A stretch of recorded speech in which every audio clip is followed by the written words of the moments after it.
പിതാവിൻ്റെയും പുത്രൻ്റെയും പരിശുദ്ധാത്മാവിൻ്റെയും നാമത്തിൽ ആമേൻ. പരിശുദ്ധ ദൈവമാതാവിൻ്റെ കരം പിടിച്ച് ദൈവപിതാവിനെ മുഖാഭിമുഖം കാണുവാൻ ഈ ഭൂമിയിലായിരുന്നു കൊണ്ട് മരിയൻ ഉടമ്പടി എടുത്തുകൊണ്ട് കൂടുതൽ വിശ്വസ്തയോടെ തീക്ഷ്ണതയോടെ മരിയൻ ഉടമ്പടി നിബന്ധനകൾ പാലിച്ച് മുന്നേറാൻ ഉതകുന്ന ലിവിങ് ഓറക്കിൾസ് ജീവവചസ്സുകൾ എന്ന വലിയ ശുശ്രൂഷയുടെ 63-ാമത്തെ എപ്പിസോഡിലേക്ക് എല്ലാവരെയും ദൈവനാമത്തിൽ സ്വാഗതം ചെയ്യുന്നു. ഇന്ന് നമ്മൾ സാക്ഷ്യവചന വിശകലനത്തിന് എടുത്തിരിക്കുന്നത് ഈ കഴിഞ്ഞ ദിവസങ്ങളിൽ ഏറ്റവും കൃപാസനത്തിൽ വൈറലായ ഒരു സാക്ഷ്യമാണ്. ബഹുമാനപ്പെട്ട വി.പി. ജോസഫ് അച്ഛൻ ഉടമ്പടി ധ്യാനത്തിൽ സാക്ഷ്യം വിശകലനം ചെയ്തിരുന്നു. ഞാനൊരു പ്രധാനപ്പെട്ട പോയിന്റ് മാത്രമേ ഉള്ളൂ ആ സാക്ഷ്യത്തിൻ്റെ എടുക്കുന്നുള്ളൂ.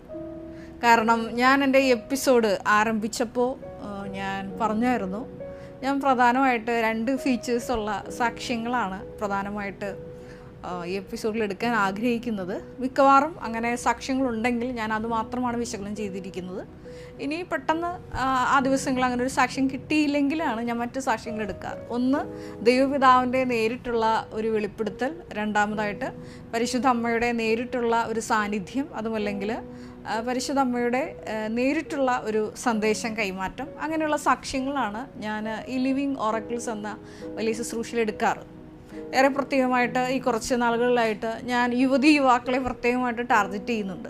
അതിൻ്റെ കാരണം വേറൊന്നുമല്ല, നിങ്ങളുടെ ഈ പ്രായത്തിൽ ഈശോയെ കിട്ടിയാൽ, ഇപ്പോൾ എന്നെ സംബന്ധിച്ചെടുത്ത് ഞാൻ നിങ്ങളോട് പല എപ്പിസോഡുകളായിട്ട് പറഞ്ഞു, എൻ്റെ ഒരു ആധ്യാത്മിക യാത്ര എനിക്ക് ഒരു കുഞ്ഞുനാൾ മുതൽ, അതായത് ഒരു 4 വയസ്സ് മുതൽ, നിങ്ങളാരും പറഞ്ഞാൽ വിശ്വസിക്കില്ല, പരിശുദ്ധ അമ്മയുടെ ഈ അമലോത്ഭവവും പരിശുദ്ധാത്മാവിനാൽ ഗർഭവതി ആയതൊക്കെ ഞാൻ ധ്യാനിച്ച് കുഞ്ഞുനാൾ മുതൽ നടന്നൊരു വ്യക്തിയാണ്. അപ്പോൾ എനിക്കിതിൻ്റെ കാരണങ്ങളൊന്നും അറിയില്ലെങ്കിൽ പോലും ബഹുമാനപ്പെട്ട വി.പി. ജോസഫ് അച്ഛനാണ് ഒരു ദിവസം ഭക്ഷണത്തിനിരിക്കുമ്പോൾ പെട്ടെന്ന് അച്ഛനൊരു ദർശനം ഉണ്ടായിട്ട് എന്നോട് പറഞ്ഞു, അതായത് നിൻ്റെ മാമോദിസ സമയത്ത് പരിശുദ്ധ അമ്മ നിന്നെ ഇങ്ങനെ ഉയർത്തിപ്പിടിച്ചിട്ടുണ്ട്. ഞാൻ ചിലപ്പോൾ ഒരു പക്ഷേ ഇതിനു മുമ്പ് ഞാൻ നിങ്ങളോട് പറഞ്ഞിട്ടുണ്ടാവും. എന്നെ കേൾക്കാത്ത ദൈവമക്കളോടാണ് ഞാനിത് പറയും. അപ്പോൾ അതുകൊണ്ടാണ് ഞാൻ ഈ കുഞ്ഞുനാളിൽ മുതൽ പരിശുദ്ധ അമ്മയെ ഇങ്ങനെ ധ്യാനിച്ച് വന്നത്. എന്നിരുന്നാൽ പോലും പരിശുദ്ധ അമ്മയെ ഞാൻ ആഴമായി ധ്യാനിച്ചെങ്കിൽ പോലും എനിക്ക് പുണ്യ ആത്മാക്കളിൽ എനിക്ക് ഏറ്റവും കൂടുതൽ അടുപ്പം വിശുദ്ധ കൊച്ചു ത്രേസ്യയോടായിരുന്നു. അപ്പോൾ എൻ്റെ ഇടവകപ്പള്ളി നിങ്ങൾക്ക് എല്ലാവർക്കും അറിയാവുന്ന പോലെ ഞാൻ ജനിച്ചു വളർന്ന ഇടവകപ്പള്ളി സെയിൻറ്റ് ജൂഡ് ദേവാലയം ആണെങ്കിൽ പോലും എനിക്ക് കൊച്ചു ത്രേസ്യ പുണ്യവതിയോട് വല്ലാത്ത അടുപ്പമുണ്ടായിരുന്നു. നാളുകൾക്കിപ്പുറം, അതായത് ചുരുക്കി പറഞ്ഞാൽ ഞാൻ ലൈസൻഷ്യേറ്റ് പഠനത്തിന് ചേരുമ്പോഴാണ് എൻ്റെ ഇടവക മാറുന്നത്. അത് ഞങ്ങളുടെ ബിഷപ്പിൻ്റെ അഭ്യർത്ഥന അനുസരിച്ചാണ്. കാരണം എല്ലാത്തിനും, അതായത് തിയോളജി അഡ്മിഷൻ്റെ സമയത്തും പിതാവിൻ്റെ റെക്കമെൻഡേഷൻ കത്തോട് കൂടിയിട്ടാണ് ഞാൻ എൻ്റെ ദൈവശാസ്ത്ര തത്വശാസ്ത്ര പഠനമൊക്കെ ചെയ്തെങ്കിലും അവിടെ പിതാവ് ഇവിടെ ഇടവക ചേരാതെ തന്നെയായിരുന്നു എനിക്ക് കത്തൊക്കെ തന്നു വിട്ടത്, കൃപാസനത്തിൻ്റെ ഒരു ശുശ്രൂഷക എന്ന നിലയിൽ.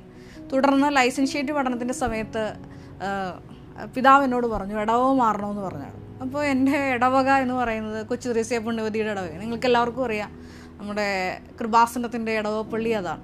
അപ്പോൾ ഞാൻ എപ്പോഴും അത് ചിന്തിക്കാറുണ്ട്. അപ്പോൾ നിങ്ങൾക്കറിയാം, ഇടവകയിൽ ജോയിൻ ചെയ്യുമ്പോൾ ഫാമിലി കാർഡ് കിട്ടും. അങ്ങനെ എനിക്കൊരു ഫാമിലി കാർഡ് കിട്ടി. അപ്പോൾ ഞാൻ സിംഗിൾ മെമ്പറുള്ള ഒരു ഫാമിലി കാർഡിൻ്റെ ഉടമയാണ്. അപ്പോൾ എൻ്റെ ഫാമിലി കാർഡിൽ ഞാൻ മാത്രമേ മെമ്പറുള്ളൂ. അപ്പോൾ ഞാൻ അന്ന് സന്യസ്ത വസ്ത്രം സ്വീകരിച്ചിട്ടില്ല. അപ്പോൾ ഞാൻ അന്ന് ചെല്ലുമ്പോൾ അന്നിരുന്ന ഇടവകാരി എൻ്റെ ഇങ്ങനെ ഫാമിലി രജിസ്റ്ററിൽ ഇങ്ങനെ എഴുതി വെച്ചു, ജോമോൾ നണ്ണ്. അന്ന് ഞാൻ ഈ വസ്ത്രം സ്വീകരിച്ചിട്ടില്ല. അപ്പോൾ അച്ഛന് ഉറപ്പായിരുന്നു ഞാൻ എന്തായാലും സന്യാസിനിയാകും, അപ്പോൾ എഴുതേണ്ടതാണ്. അതുകൊണ്ട് അന്ന് തന്നെ എന്നെ ഒറ്റ മെമ്പറായിട്ടുള്ള കുടുംബ രജിസ്റ്ററിൽ കയറ്റി എനിക്ക് കുടുംബ കാർഡ് ഇഷ്യൂ ചെയ്തപ്പോൾ അച്ഛൻ എനിക്ക് അങ്ങനെ തന്നു. ഞാനിതെല്ലാം പറയാൻ കാരണം, ദൈവപിതാവ് എന്നെ നാളിതുവരെ വഴി നടത്തുകയായിരുന്നു എന്ന് പറയാൻ വേണ്ടിയിട്ടാണ്. ഇതൊന്നുമല്ല ഞാൻ പറയാൻ ഉദ്ദേശിച്ചത്. അതായത് ഇപ്പോൾ ഞാൻ പറഞ്ഞു വന്നത് ഇത്രയേ ഉള്ളൂ. നമ്മുടെ രമ്യയുടെ കാര്യമാണ്. അതായത് കഴിഞ്ഞ ദിവസങ്ങളിൽ രമ്യ എന്ന മകള് പെരുമ്പാവൂർ കീഴില്ലം ഭാഗത്തു നിന്ന് ഇവിടെ വന്നൊരു സാക്ഷ്യം പറഞ്ഞു. ഞാൻ Ramya Varghese, Perumbavoor കീഴില്ലം cent Thomas Malankara Catholic ദേവാലയത്തിൽ നിന്ന് വരുന്നു. അപ്പോൾ ആ സാക്ഷ്യം ഞാൻ പറഞ്ഞ പോലെ ബഹുമാനപ്പെട്ട വി.പി. ജോസഫ് അച്ഛൻ അത് ഉടമ്പടി ധ്യാനത്തിൽ വിശകലനം ചെയ്തിരുന്നു. അപ്പോൾ ഈ മകൾ പറഞ്ഞ ഒരു കാര്യം, അതാണ് ഞാൻ പറയാൻ ആഗ്രഹിച്ചത്. അതായത് ദൈവപിതാവിൻ്റെ വലിയൊരു വെളിപാട് ഈ മകൾക്ക് കിട്ടി. അത് വലിയ ഒരു കൊടിയ സഹനത്തിൻ്റെ സമയത്താണ് ഈ മകൾക്ക് ഈ ഒരു വെളിപാട് കിട്ടുന്നത്. അപ്പോൾ ആ മകൾ പറയുന്നുണ്ട്, ഞാൻ അങ്ങനെ വചനം ഹൃദിസ്ഥമാക്കുകയോ വചനത്തോട് ചേർന്ന് അങ്ങനെ ദൈവപിതാവിനെ അങ്ങനെ സ്നേഹിച്ച് പ്രണയിച്ച് നടക്കുന്ന ഒരാളൊന്നുമല്ല. അപ്പോൾ ഈ മകൾ പറയുകയാണ്, ഭർത്താവ് മരിച്ചു, 3 കുഞ്ഞുങ്ങളെ ഒറ്റയ്ക്ക് നോക്കേണ്ട ഒരു അവസ്ഥ വന്നപ്പോഴാണ് ഇതേപോലെ വലിയ ഉടമ്പടി വഴി അത് ഇവിടെ വന്നു കയറിയപ്പോൾ തന്നെ ഈ മകൾക്കൊരു സന്ദേശം കിട്ടി, ദുരന്തം ഉണ്ടാകാൻ പോകുന്നു. ബഹുമാനപ്പെട്ട VP ജോസഫ് അച്ഛൻ ഈ മകളുടെ തോളിൽ തട്ടിയപ്പോൾ, ഭർത്താവുമായിട്ട് അന്നാണ് വന്ന് കാണുന്ന സമയത്ത് തോളിൽ തട്ടിയപ്പോഴാണ് ആ ദുരന്തം ഞാൻ സ്വീകരിക്കണം, ആ ദുരന്തം സ്വീകരിക്കാൻ വേണ്ടിയിട്ടാണ്, എന്നെ ശക്തിപ്പെടുത്താനാണ് ബഹുമാനപ്പെട്ട അച്ഛൻ, കർത്താവിൻ്റെ അഭിഷിക്തൻ എന്നെ ഇങ്ങനെ തട്ടിയതെന്ന് ഈ മകൾക്കൊരു ആന്തരിക ബോധ്യം, പരിശുദ്ധാത്മാവ് നൽകുന്നതാണ് ഈ ആന്തരിക ബോധ്യം. അത് ഈ മകൾക്ക് കിട്ടുകയുണ്ടായി. ശേഷം ഈ മകൾ പറഞ്ഞു വരുന്ന സാക്ഷ്യത്തിൻ്റെ ഒരു ഭാഗമാണ് ഞാൻ നിങ്ങളോട് പറയാൻ ആഗ്രഹിക്കുന്നത്. അതിൽ 2 കാര്യങ്ങൾ ഈ മകൾ പറയുന്നുണ്ട്. അതിൽ ഹൈലൈറ്റ് ചെയ്യാൻ ആഗ്രഹിക്കുന്നത്, ഒന്നാമത്തെ കാര്യം അത് പിതാവായ ദൈവത്തോടുള്ള വലിയൊരു ബന്ധമാണ്.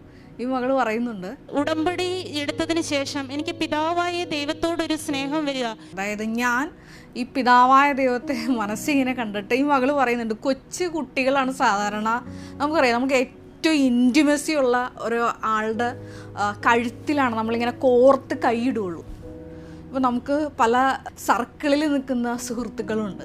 First circle, second circle, third circle. ഞാൻ ചിലവരോടൊക്കെ ഞാൻ പറയാറുണ്ട്, നീ എൻ്റെ ഫസ്റ്റ് സർക്കിളിലുള്ള, അങ്ങനെ ചുരുക്കം ചിലവർ മാത്രമേ എൻ്റെ ഫസ്റ്റ് സർക്കിളിലുള്ളൂ.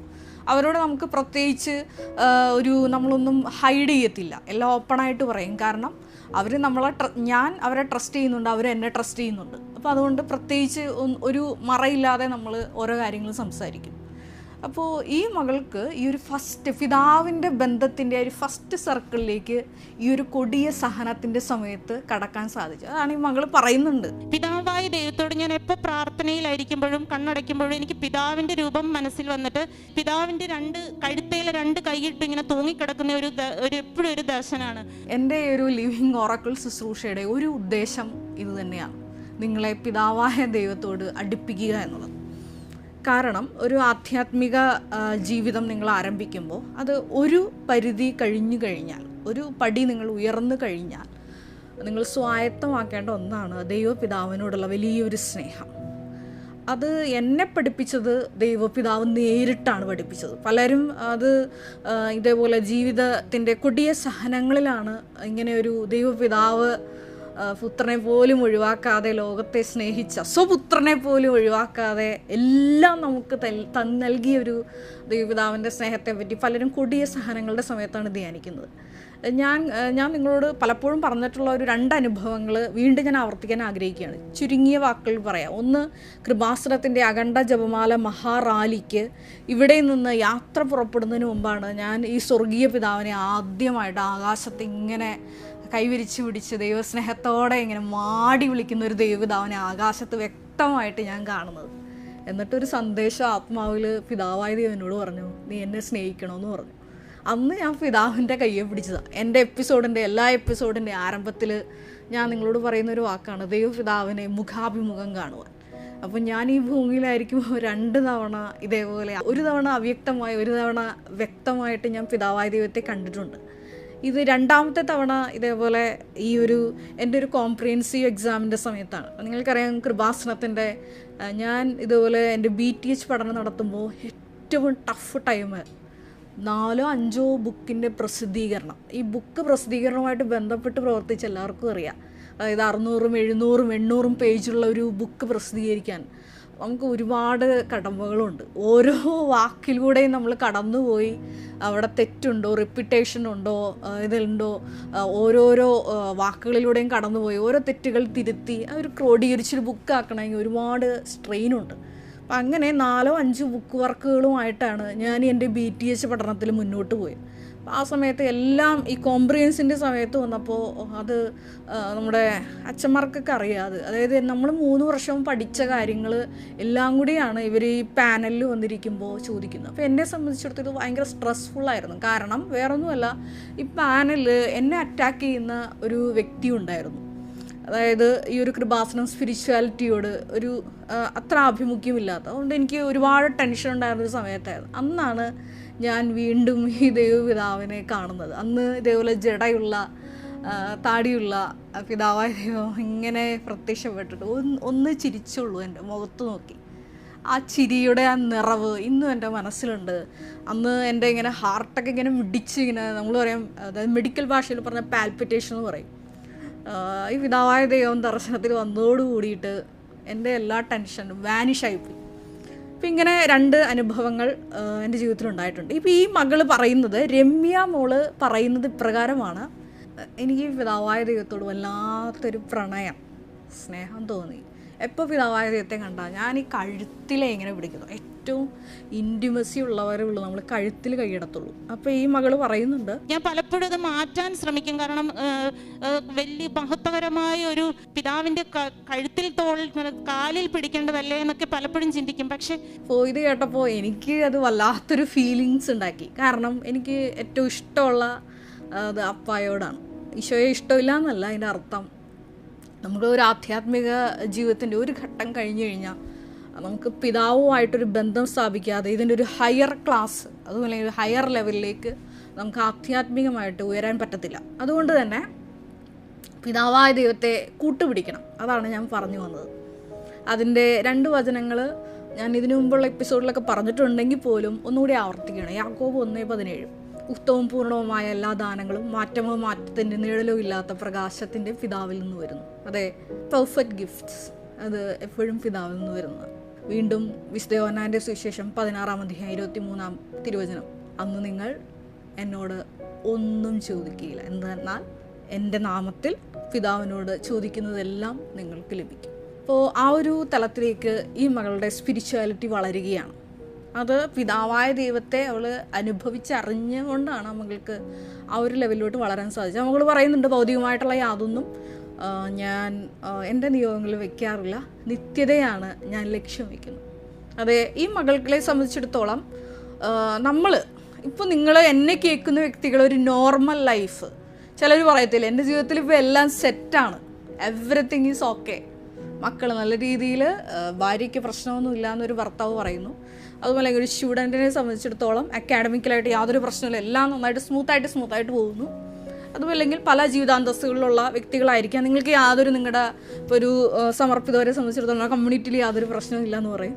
അങ്ങനെ ഓരോരുത്തരും പ്രശ്നമില്ല എന്ന് പറയുന്ന വ്യക്തികളോട് എനിക്ക് പറയാനുള്ളതാണ്, ഈ പ്രശ്നം ഇല്ല എന്ന് നിങ്ങൾ ധരിച്ചിരിക്കുന്ന സമയത്താണ് നിങ്ങൾ തീർച്ചയായിട്ടും മരിയൻ ഉടമ്പടി എടുത്തു മുന്നേറേണ്ടത്. കാരണം ഈ മകളെ സംബന്ധിച്ചിടത്തോളം ഒരു നെഗറ്റീവ് പോയിൻ്റ് ഉള്ളത്, ഈ മകള് ഈ ഒരു പിതാവായ ദൈവത്തിൻ്റെ സ്നേഹവും സൃഷ്ടാവായ കർത്താവാണ് എൻ്റെ ഭർത്താവ് എന്നൊക്കെ പറയാൻ പഠിച്ചത് ഈ ഒരു കൊടിയ സഹനത്തിന് ശേഷമാണ്. ഇവിടെയാണ് പരിശുദ്ധ അമ്മയെ നമ്മൾ മാതൃകയാക്കേണ്ടത്. പരിശുദ്ധ അമ്മ ഭൂസ്വർലോകങ്ങളുടെ രാജ്ഞിയാണ്, അതായത് പുത്രൻ്റെ അമ്മ. ഇതിൽ പരം ഒരു പദവി ഒരു സ്ത്രീക്കിനി ലഭിക്കാനില്ല. പുത്രനായ ദൈവത്തിൻ്റെ അമ്മ. ഈ പദവി ലഭിക്കുമ്പോഴും അത്രയേറെ വലിയ പദവിയാണെന്ന് ആത്മജ്ഞാനം കൊണ്ട് അറിഞ്ഞ പരിശുദ്ധ അമ്മ പറയുന്ന ഒരു വചനമുണ്ട്, ലൂക്ക 1:38, ഇതാ കർത്താവിൻ്റെ ദാസി, നിന്റെ വചനം പോലെ എന്നിൽ നിറവേറട്ടെ. ഇതായിരിക്കണം നമ്മുടെ ആദ്യന്തം എന്ന് ഞാൻ ഉദ്ദേശിച്ചത് വെളിപാട് 2:10 നമ്മൾ വായിക്കുന്ന പോലെ മരണം വരെ നമ്മൾ വിശ്വസ്തരായിരിക്കുമ്പോഴാണ് ജീവൻ്റെ കിരീടം നമുക്ക് ലഭിക്കുന്നത്. അല്ലാതെ ഇടക്കാലം കൊണ്ട് 10 വർഷം വളരെ സ്പിരിച്വലായിട്ട് ഉടമ്പടിയിൽ ജീവിച്ചു, അടുത്ത 10 വർഷം ഈശോയെ തിരിഞ്ഞു നോക്കാതെ ജീവിച്ചു, അങ്ങനെ ഒരു ഇത് ആധ്യാത്മിക ജീവിതത്തിലില്ല.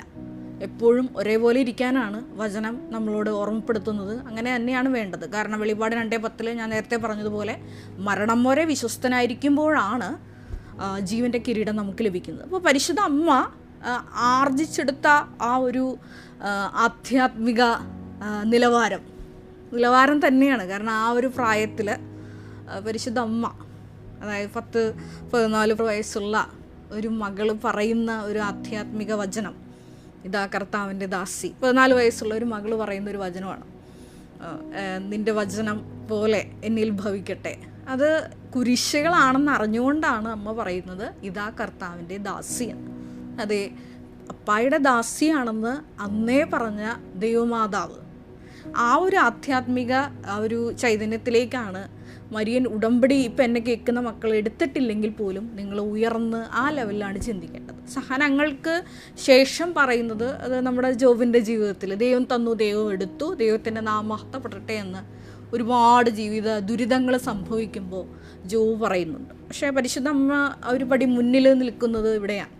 അതെ, ആദ്യമേ തന്നെ പറഞ്ഞു, ഇതാ കർത്താവിൻ്റെ ദാസി. സന്തോഷമാണെങ്കിലും സങ്കടമാണെങ്കിലും അതെ, ഞാൻ ദൈവത്തിൻ്റെ ദാസിയാണ്. ആ ഒരു വലിയ വിളിയോട്ടുള്ള ഒരു ക്ഷണമാണ് നമ്മുടെ മരിയൻ ഉടമ്പടി എന്നുള്ളത്. അതായത് ദൈവപിതാവിൻ്റെ സ്നേഹത്തിൻ്റെ ആ ഒരു ആവൃത്തിയിലേക്കുള്ള ഒരു വലിയ ക്ഷണമാണ് മരിയൻ ഉടമ്പടി. അത് സഹനങ്ങൾ വരുമ്പോഴല്ല നിങ്ങൾ ദൈവപിതാവിനെ മുറുകെ പിടിച്ച് സ്നേഹിച്ച് കൂടെ നിർത്തേണ്ടത്, മറിച്ച് ആദ്യമേ മുതൽ പരിശുദ്ധ അമ്മ മംഗളവാർത്ത സന്ദേശം ആദ്യ ക്ഷണത്തിൽ ശ്രവിച്ച മാത്രയിൽ പറഞ്ഞതുപോലെയാണ് നമ്മുടെ ജീവിതത്തിലും നമ്മൾ ഈ ദൈവത്തിൻ്റെ വിളിയോട്, അതുമല്ലെങ്കിൽ ഓരോരോ ജീവിതത്തിലെ സാഹചര്യങ്ങളോട് പ്രതികരിക്കേണ്ടത്. അത് നല്ല സമയത്താണ് നിങ്ങൾ പ്രതികരിക്കുന്നുണ്ടെങ്കിൽ തീർച്ചയായിട്ടും നിങ്ങൾക്കതിന് ഗ്രേഡ് കൂടുതൽ കിട്ടും.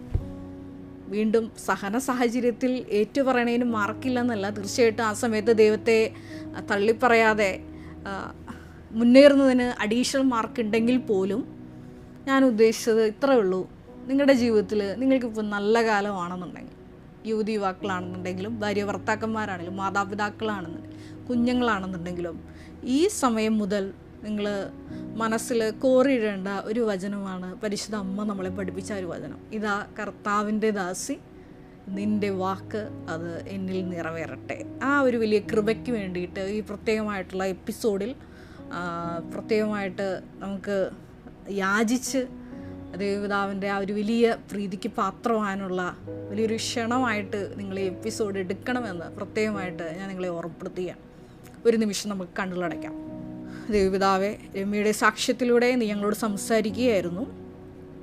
അതേ സഹനങ്ങൾ അത് വരാൻ നോക്കി നിന്ന് ദൈവപിതാവിൻ്റെ വലിയ സ്നേഹത്തെ രുചിച്ചറിയുന്നതിന് പകരമായിട്ട് എല്ലാം സ്വസ്ഥമായിരിക്കുമ്പോൾ, സന്തോഷമായിരിക്കുമ്പോൾ, സമാധാനമായിരിക്കുമ്പോൾ തന്നെ ഇതാ കർത്താവിൻ്റെ ദാസി എന്ന് പറഞ്ഞ ആ ദൈവമാതാവിൻ്റെ വലിയ നടപടി, അതെ, കുരിശുകൾ മുമ്പിൽ കണ്ടുകൊണ്ടും സന്തോഷത്തിലായിരുന്നുകൊണ്ട് ദൈവഹിതത്തിന് തന്നെ സമർപ്പിച്ച ആ ദൈവമാതാവിൻ്റെ നടപടി ഞങ്ങൾ ഇപ്പോൾ മനസ്സാ ഏറ്റുവാങ്ങിക്കൊണ്ട് ഈശോയെ, ഞങ്ങൾ ആ ഒരു ആധ്യാത്മിക ജീവിതത്തിലേക്ക് പ്രവേശിക്കാൻ ആഗ്രഹിക്കുകയാണ്.